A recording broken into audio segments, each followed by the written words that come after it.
Teka, isipin niyo to. After 100 years, so sa taong 2124, probably lahat tayo nasa huhay na, pati yung pamilya at mga kaibigan natin.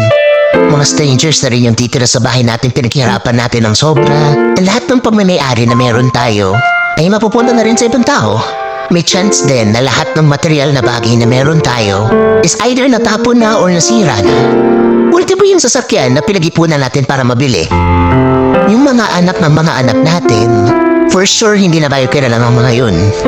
Or hindi na tayo maalala. Di ba madami na sa atin na hindi naman kilala yung mga tatay ng mga lolo't lola natin? After natin mawala sa mundo na to, maalala pa din naman tayo ng mga ilang taon. Then pagtapos noon, magiging larawan na lang tayo na nakasabit sa pader. Then after ilang dekada, yung mga picture natin, yung mga bagay na nagawa natin, magiging parte na lang siya ng history ng pamilya natin. Di nga man lang tayo magiging memories. Kasi sobrang tagal na lumipas ang panahon, baka wala nang makaalala sa atin. So, the bottom line is, you only get to live once. So, mas maganda na lagi natin isipin yung mga tao at bagay na nagmamatter talaga para sa atin. We only have one life to live. So, let's choose to make the most out of it.